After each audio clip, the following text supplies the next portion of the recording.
Hey everyone, Brian here. I hope you're all well and welcome to the Mental Musician Podcast. Thank you so much for tuning in. And right off the bat, I just want to say Happy New Year 2026. We are halfway through the 2020s. Unbelievable how quickly time flies, or how time feels like it's flying. But I want to wish you all well for this year. If 2025 wasn't a great year for you, then I hope this year is a better year for you. And, if 2025 was a good year for you, I hope that luck and joy, happiness continues for you. If you're tuning in for the first time, thank you so much and welcome. I'm so glad that you've picked my podcast out of all the thousands of podcasts out there on the internet.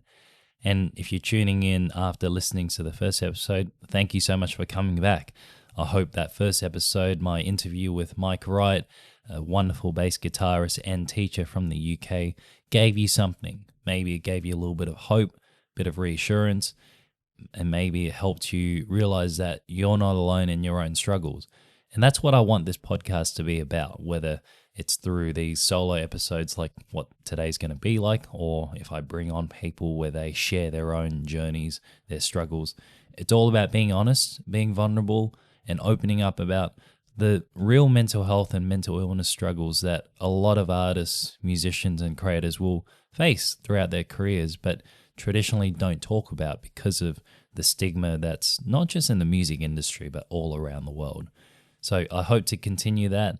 And hopefully today's episode is going to give you something as well. And if you did enjoy my chat with Mike and this episode as well, I'd love if you could share it around with all your friends, your family, especially if you know someone who's struggling and having a tough time. They don't necessarily have to be a musician. They could just be someone you know in your inner circle. And that's what I hope this podcast to be about. The one thing I've told people is that I'm not a clinician, I'm not a doctor, I'm not a therapist, so I'm not here to give stats and all these science-based advice and lessons.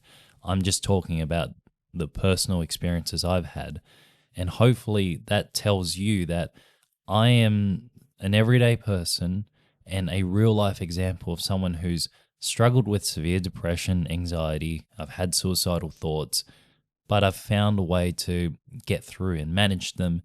And I'm still fighting on to live on for another day. And hopefully that gives you a little bit of hope as well. So I'm going to say hope a lot, but that is really the main theme of this podcast. So I really appreciate it if you shared it around. And the more people listen to this, the more I know that mental health awareness is going to get stronger, not just for the music industry, but the world as a whole. So today is going to be a solo episode. It's just me today, and I'm going to mix up the format like that. So every now and then it's going to be just me, where I'll share some stories, some experiences, maybe some lessons as well. And other times I'll bring on some guests where we have some chats, just like the first episode that I had with Mike. Speaking of the new year, today's episode is going to be somewhat of a reflective episode where I want to share some of the things I learned in 2025 and share some of the changes I made in terms of how I managed my depression and mental health as a whole. A lot of these changes that I made were somewhat forced.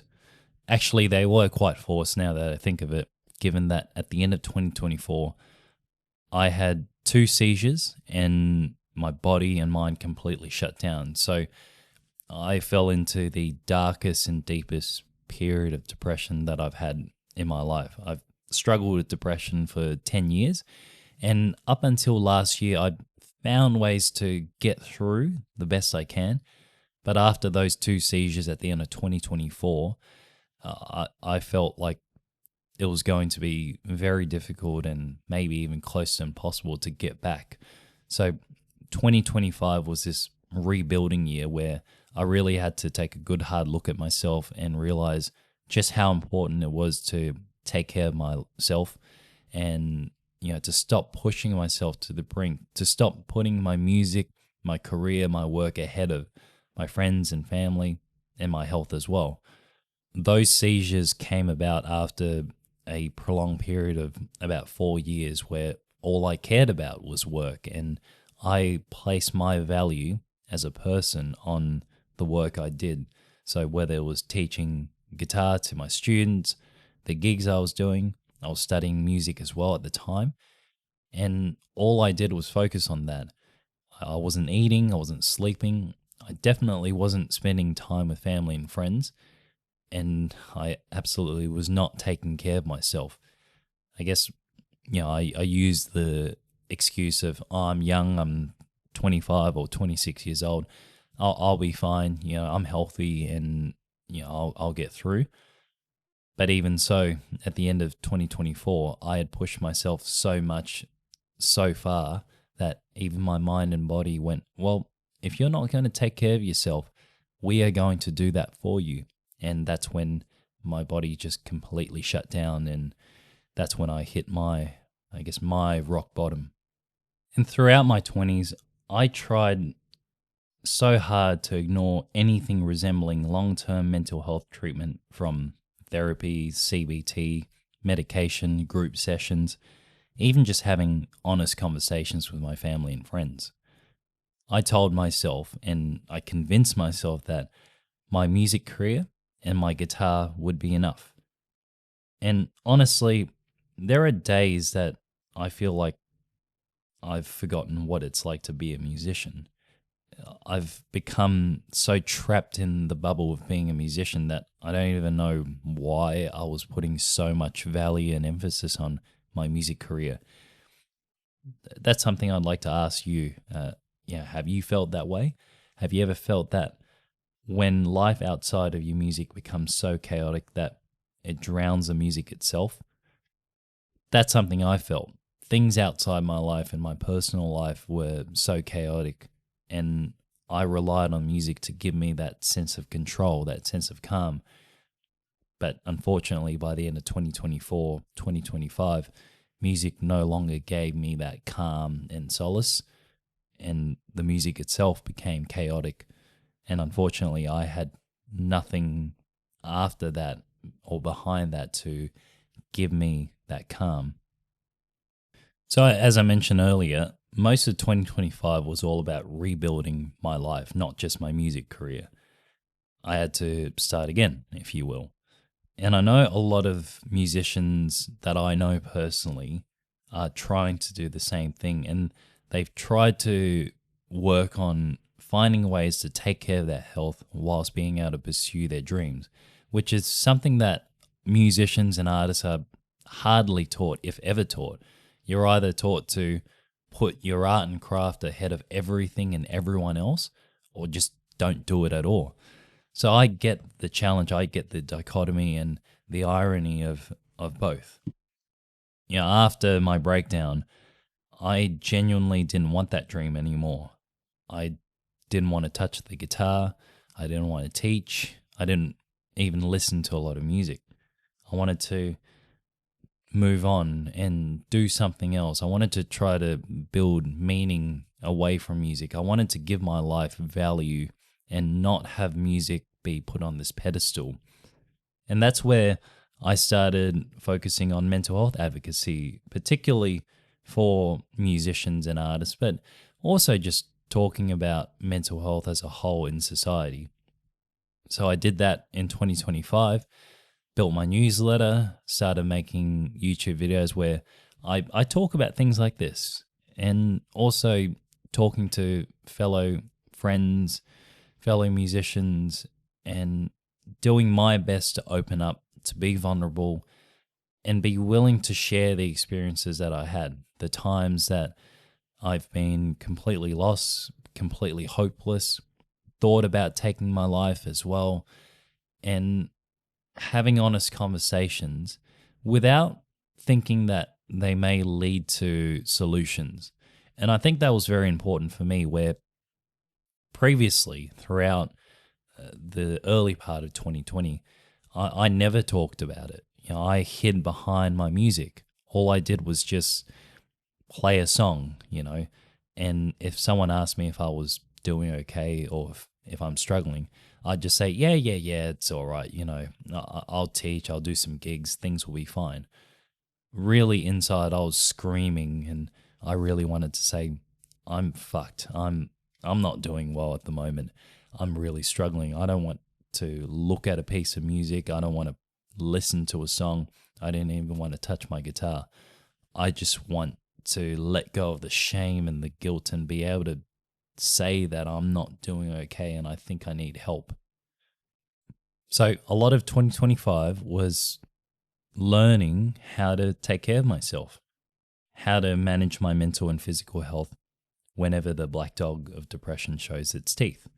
And because of that, I want to share these things with you. Some of the things that I've learnt and some of the things that I have tried to change in my life and will continue trying to do so in 2026. Now, the key word is try, because I'll be honest, I've been trying on and off for decades.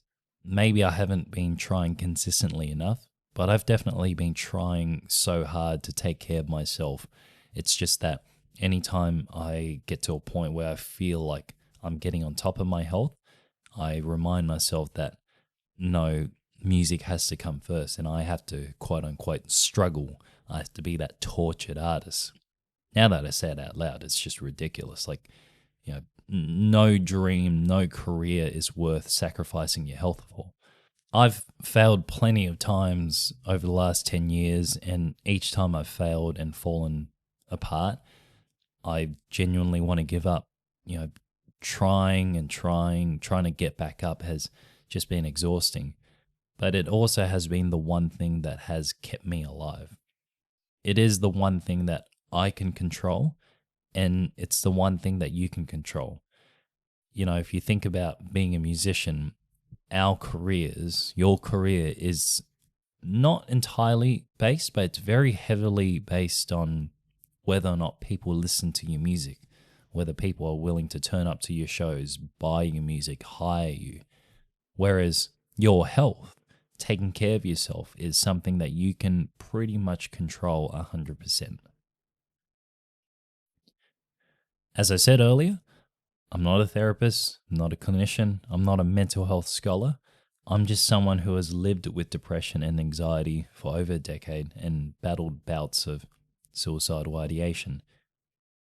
I'm someone who's found a way to still stay alive, and whilst I still go through bouts of depression and fall back into that dark place every now and then, I'm still here. And hopefully me sharing some of these solutions with you give you some ideas on how you can twist and adjust them for your life and life situation. The one thing I will say is that these things that I've implemented in my life have been very specific to my situation. So I'm not saying you have to copy what I do. I'm saying take these lessons and adjust them for your situation, your lifestyle, and what's going on in your life. I just hope that they give you some ideas. And, of course, if you feel like the solutions and things that I've done are exactly what you need, go for it. But everyone's slightly different. And that's the challenge with mental health or any mental illness. There's no one solution for two different people. You have to be witty and you have to be willing to just adjust things and look at things in a different way every now and then. And the more you keep trying, eventually you'll find something that works for you today. It may not work tomorrow, but trying to find something that works for today is absolutely worth it. At least it was worth it for me. So I want to share a few things with you that I've changed in my life that have been monumental, not just for my music career, but my mental health and my life as a whole. Here we go. All right, number one, sending a message to a friend just to check in. So at least once a week in 2025, I started messaging a friend or family member, particularly one who I hadn't seen in a while, and I would send them a text that goes something like this. Hey man, I hope you're doing well. I just wanted to check in with you, see how you're going. I hope everything is okay with you. I'd love to catch up with you soon. See you soon. Now, when I started doing this with some of my closest guy friends, I would get the typical man response. So often I'd get a text that says, "What's wrong?" As if to say, Why are you dropping your guts to me? That's weird. Men don't show their emotion. And that's the exact thing that I wanted to break with this. Because up until this point, I had never been vulnerable, really. I never properly opened up. I would hide behind my music. The only time I would be vulnerable is to play a very emotional ballad on my guitar and tell a story before playing that song on the guitar. And, every now and then people would ask, oh, that's such a beautiful song. It shows your pain and all your painful experiences. But I was still hiding behind my music. So I know I said earlier that these things that I'm sharing with you are about helping you and trying to find ways to manage your mental health. But the other benefit of doing this is that this helped me reconnect with my friends, my closest mates, and really get deep with them and realize that there are people in my life who I love dearly and friends and people in my life who love me as well. The amazing thing is that once I started checking in with some of my mates, they would start opening up to me after we get through the typical man response and, where we say, yeah, we're fine. Don't worry about me, mate. I would probe and probe and probe until my mates would say, actually, I'm not doing okay. It's incredible how almost every time I did this, the conversation would lead to us opening up to each other. We'd talk about what was giving us a tough time, the stresses we had in our lives, whether it was with our relationships, our jobs, or just having low self-confidence, like we didn't believe in ourselves, and whether or not some of us were thinking about going to therapy. I'll give you an example of this. Back in October, I checked in with my best friend who I've known ever since we were 10 years old. I'd sent him a text like that, and straight away he sent me a reply that said, "Thanks, mate. I really needed this. Thank you for checking in." And it's amazing how throughout our friendship, we have never really opened up in this vulnerable way, but me reaching out to him regularly last year helped him, and he would leave some details out and he kept his responses short, but our conversations then would start leading to him talking about how he's having a tough time. He's a primary school teacher, so as you know, primary school teachers, particularly in the public school system, it's a thankless job. It's incredibly stressful. He'd talk about how he was tired all the time, exhausted, like he felt like he wasn't doing a good job. And every time he did something right, he did something wrong. And him opening up to me like that helped me open up to him about my struggles. I started talking to him about my suicidal ideation. He was one of the first few people in my inner circle to know that. And we never really led to any conversation about finding solutions or outcomes or ways to deal with it. We just chatted like two mates, two brothers. At the end of the conversation, we would end it by saying, "Thanks, mate. Love you. I'll see you soon." And we'll send each other a little bit of a heart emoji. It showed me that we're not afraid to give each other a bit of bromance, a bit of man love.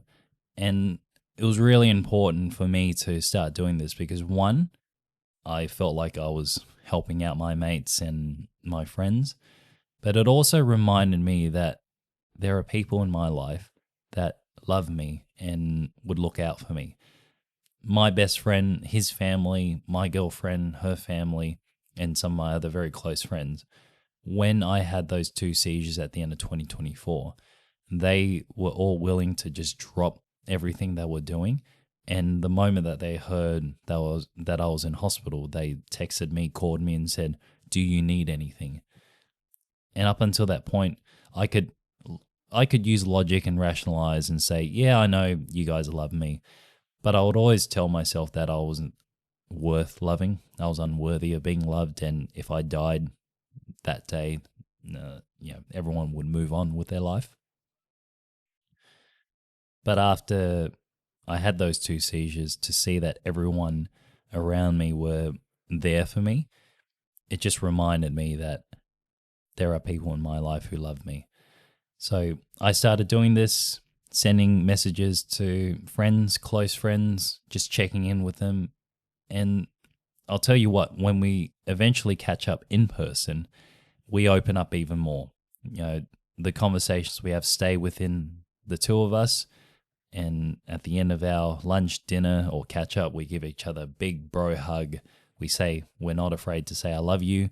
We're not afraid to be vulnerable, maybe cry a little bit as well. And we continue catching up later on. All right, number 2, journaling, but not the way it's usually done. So most musicians I know journal purely about their music.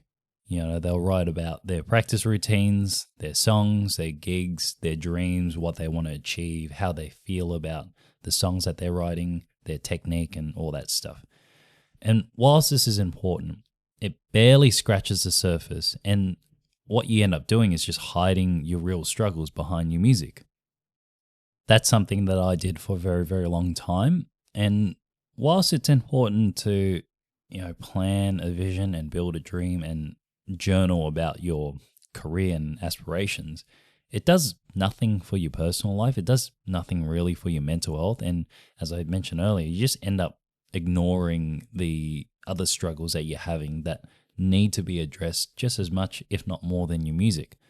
So when I started journaling, which was about 8 years ago, so I've been doing it on and off for nearly a decade, I would just write the typical Dear Diary, this is what happened today. This is what I felt in this moment. I felt angry, sad, frustrated, pissed off. And I know that works for some people, but that didn't really work for me because I felt like I was just recounting the day more than anything. And I didn't get anything out of doing that. And that's why I ignored journaling for a long time. So after the 2 seizures I had, I remember talking to a mate of mine who also struggles with deep depression. He's struggled for a long time. And he told me that he felt like he was just existing, like he was watching his life unfold right in front of his eyes and watching a version of him deteriorate in front of him. And he described almost exactly what I was feeling about my life. So after he told me this was back in September last year, I thought, why don't I give journaling another crack? Let me see if I could write in this way and just try something, because at this point I was willing to try anything. I was scraping the bottom of the barrel and I just wanted something to give myself any mental clarity and mental freedom. So let me pull out my journal and I'll read an excerpt of what I wrote that night. I feel like I'm just a walking shadow, and the further I walk, eventually the sun will stop shining on it and I'll just fade away. But if I can just keep walking, as heavy as my legs feel, I'll walk into the sunlight and my shadow will reappear again. So you don't have to get all poetic like this. I just wanted to write in this way, just have a little bit more, fun with it, because journaling for me is not fun. I try to be as honest as possible and I leave my deepest and darkest, most vulnerable thoughts in my journal. That's what a journal's meant to be. But what this helped me do was it helped give me more clarity on my life. And I realized that when I have mates of mine who are struggling, I'd be so willing to jump in and give them some advice and say something that helps take a bit of weight and pressure off them. I wouldn't do that for myself though. And I know that a lot of people who struggle with depression, people in my personal life are like this, but a lot of people out in the world, those who struggle with depression or any mental illness are more willing to be empathetic with others than themselves. So by writing this way, it helped me be a little less judgmental towards myself. So after my mate gave me this idea, every time I journal, or I try to do this every time I journal, I don't do this every time, at the end of each entry, I would try to write something positive or optimistic that would just give me a little bit of hope for tomorrow. So even if I was having the most shit day, I felt so terrible about myself, I would remind myself that either I still made it through to the end of the day, or that there were some things that I managed to achieve, or that it's okay. It's okay to have a bad day. It's okay to not be okay. I know a lot of that sounds cliche, but honestly, these cliches work, and it hasn't made things necessarily more positive or lighter, but it's just given me a little bit more. It's taken the pressure off me so that I'm not trying so hard to fight. I forgive myself if I don't have a good day. I forgive myself if I make a few more mistakes, and I realize that, hey, I have a chance to try again tomorrow. So see if you can try this. Like I said, you don't have to get all poetic and creative about the way you write it. If you want to, then go for it. It can make things a little bit more interesting, and you turn yourself into a pretty cool movie or book character. So that's number 2. And number 3, and this is arguably the most important change that I made, this is embracing therapy as part of my routine. I've been in and out of therapy for the best part of 8 years, and I've definitely cancelled more sessions than I intended. And more often than not, it wasn't the session itself, it wasn't therapy itself that I resisted, but it was everything leading up to therapy. It'd be booking the time, getting out of bed, sitting in the waiting room that smelled like recycled hospital air, on carpet that looked older than the building, older than the suburb itself, surrounded by all these other people who were in similar situations to me. So that really would intimidate me. It was the effort of having to bring myself to go to this and be willing to open up and spill my guts and talk to a complete stranger. There was also the shame and guilt surrounding therapy, and it was more within myself because I felt like I could handle things on my own. And if I needed therapy or medication or any other external means, and then I let myself down, then I failed. But I started looking at therapy differently back in 2025, and I tried to look at it in a similar way to sending a check-in text to a mate of mine, where when I talk to my mates, everything that we say in that conversation stays in the conversation. It's all private. So I tried to see therapy the same way, where yes, the therapist or psychologist, they are a stranger. I could try to rationalize by saying that they're paid, that's their job to listen to me, but also it's a chance for me to open up in a safe space. And if I find a good therapist, if I find a good psychologist, it's going to be a safe space. Nothing leaves the room. So adopting this perspective really removed a lot of the pressure. It removed a lot of the guilt and the shame, and it made therapy less and less dramatic. It made it less glamorous. It was just like going to someone I know and talking to them. That person just happens to be a professional. And I'll tell you, I've changed therapists 3 or 4 times. Maybe 4 or 5 times. I've had 4 or 5, maybe 6 therapists over the last 10 years. When I was first looking for one at 18 years old, I think I sieved through about 3 or 4. I guess I could include one of my school counselors in that. But it took me a little while to find the right therapist. And now I have a different therapist to the one I had before 2025. And that's the thing. I know that it is a little bit, it is quite dependable on the city that you live, the country that you live, how accessible things are. I'm extremely lucky that here in Sydney that we have a good healthcare system, and finding a good therapist that fits you is relatively easy. There's still some loopholes, but it's so simple for the most part.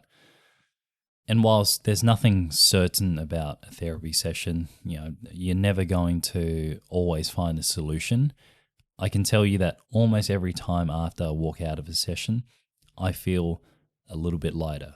I feel like so much more pressure has been lifted off my shoulders.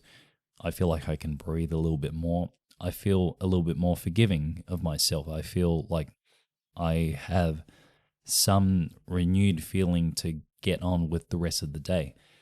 Now, often that feeling only lasts a couple of hours and maybe at best a day. But if I keep going and keep turning up and just showing up without any expectations, then perhaps one day after 20, 30, or 50 sessions, that feeling of being light, being a bit more free, forgiving, and a little bit of optimism will last a long, long time. Look, therapy is not easy, and you have to do work. You have to be willing to put in the work to firstly turn up to the session, but also the lessons and the advice that your therapist gives you. But a lot of people that I know who go to therapy regularly, every time they walk out of a session, they'll tell me that they feel so much better. And yes, that feeling is temporary, but things compound, and the more of a good thing that you do, eventually that starts to settle in. And the bad days, the dark times, they're never going to go away. But what therapy does is that it gives you the tools to be able to manage those thoughts and try to get through a bad day. And for me, that's what it's all about. It's not about trying to be happy and go lucky and be up bounding, jumping for joy again. It's about being able to get through those tough days and tough moments, and to try to be a bit more forgiving of myself whenever I make a mistake. So there we have it. Those are the 3 main changes that I made to my life in 2025 that helped me manage my mental health a lot better and help me survive and get through my depression. Of course, there were other things as well that I started doing a lot better, things like exercising regularly, just to get moving, a bit of meditation, not pushing and sprinting to the point that my body breaks down, being okay with just sitting still, watching TV, reading a book, just doing nothing and being calm.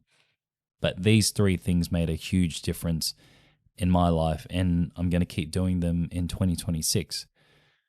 The one thing I will say is that the results, the outcomes, the benefits did not happen overnight. It took months before I started noticing them. And you can really only notice them upon reflection, I think. The thing about mental health, mental illness, trying to recover from these things and getting better is that it takes a long time. It takes a lot of hard work. There are going to be plenty of times where you just fall apart, you fall back, 1 step forward, 3 steps back.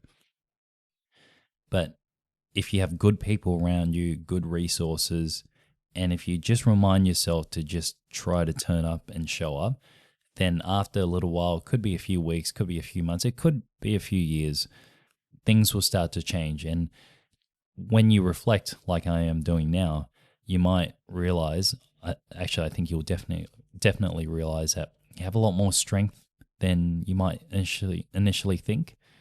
And you got through all the tough moments in your life. And if you got through them then you can definitely get through them in the future. I know that this year and for many years to come, I'm still going to have some tough moments. I may fall back into that really dark place that I was at the end of 2024, start of 2025. But I now know that these tools that I have can help me get through those dark periods. And more importantly, I also have resources that I can use. And there are people in my life who I love dearly and who care about me as well. And they're willing to be there and help me. So thank you so much for turning up to today's episode. I really appreciate you taking 30 minutes out of your day to listen to me talk. Hopefully you got something out of it. It gave you a bit of calm, reassurance, a bit of peace. Remember, I'm just one DM or email away if you just want to have a chat. In the meantime, take care of yourself, and I'll see you in the next one.